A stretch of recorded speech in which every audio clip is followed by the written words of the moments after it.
Hello everyone, welcome. It's the round 15 preview. As much as the Collingwood loss still stings me, to be honest, I'm still very, very gutted.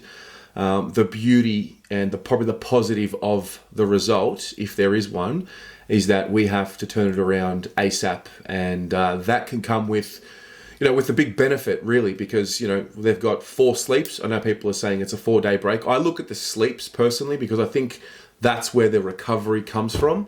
So I'm looking at how many sleeps we've got. It's 4, and it's the Giants, who for me, they're one of those sides. You look at them on paper and you just quiver, and that's a little bit of the vibe that I have this week. I'm a little worried and mindful. Probably one because of the stars on paper. Having said that, the one thing that's happened this year with the Giants is you could make the argument that the system is broken. They've got all these stars, and for whatever reason, they haven't been able to really get themselves going. I did watch their game against Freo, and I did actually think that they turned a bit of a corner.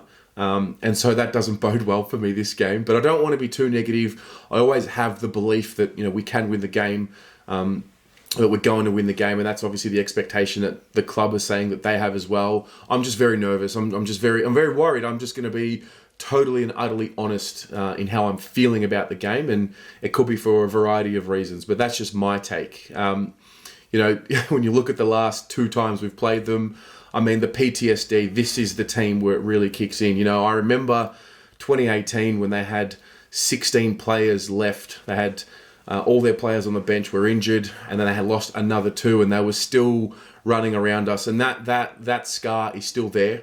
I remember 2019, and if Lippy's watching, which I'm sure he is, this was when I was living in Tel Aviv, and I'll never forget Lippy, myself, and our great friend Bom, or Ave as we call him, all Carlton supporters. We went to Lippy's house to watch the game at 5:30 in the morning with our American mate Sam, who was a Carlton supporter but never watched them play. So we were like, "Come on, mate, come and watch the Blues," for the first time, and it happened to be the debacle that was the 2019 game against the Giants. And so I'm mindful of the mentality. It's something that has been spoken about for a while now.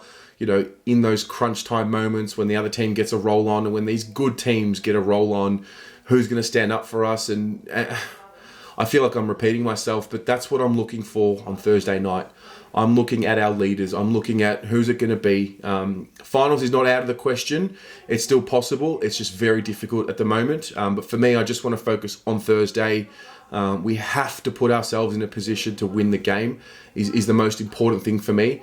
Whether or not we go on with it is another thing, but I can't. I don't think we can afford to see one of those, oh, well, we've lost this game before we've even taken the field, and then GWS run all over us. We cannot have that. One thing that's probably been a positive this year is we haven't really been blown out at the final siren, and that's, I guess that is a step forward. But look, it's an opportunity for our up-and-coming mids to test themselves against some of the established stars of the competition. And sometimes the underdog tag can help in this situation because the pressure's on the Giants, who really need to get themselves into gear because they'd be fancying themselves as a premiership contender. But for whatever reason, they haven't been able to really gel or click this season. So there is that. In terms of, injury news and who's going to come in and who's going to go out, I mean, the quick and short answer is I have no idea, and I don't think any of us do. What we know is that Jacob Wiedering pulled up okay, and he will be available for selection. Cripps was a test.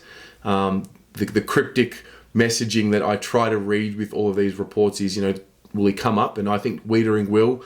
I don't know, Cripps may or may not, but the fact that Andrew Russell said he'll be a test because he had a knock on the knee and there was no structural damage, and that he'll be a test sort of tells me maybe this will be the game he's rested, and we'll get him back for the following game after that. So there is that. I understand it's also an important game, so good luck telling Cripps not to play a game. Cunningham is fit and available for selection. I believe Kennedy is as well. Now, what would I be doing?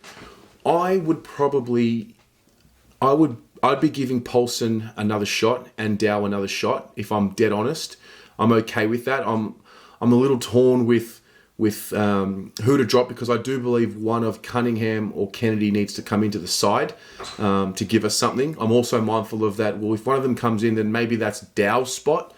So I'm I might err on the side of caution for this one, and play the team as it was selected. And if Cripps does need to be rested for this game, then I'd be looking at probably Kennedy coming in if that was the situation. And that's going to be interesting to see what life is like without him. We've done it before, but I don't know what that does for our mindset. So yeah, look, it's a bit tough to do this video, if I'm totally honest. I want to get up and about and charge up and about, but I find that every time I've done that this season, it just hasn't turned out well for us. So I'm going to go in with a real reserved intensity about myself for this one. I'm sure come Thursday morning I'll find a reason to be up and about. But yeah, I'm going to leave this one more to you. You know, how are you feeling? How are you going? Are you still seething? I know it's only, you know, a couple of days after the loss, but what do we need to do to turn it around? Because I'm sure if we're feeling this pain, the players are as well. So what are the keys for you? There's so many individuals I can point out now from the Giants who I think we need to stop. The reality is, it's a cliche argument, but it's going to have to be a real gritty team effort. Probably the other name I haven't mentioned is Mitch McGovern. He seems to be ready and available for selection, and if that's the case, I'd be bringing him in. So instead of making no changes, I will say Mitch McGovern should come in for one of TDK and or Pitternet.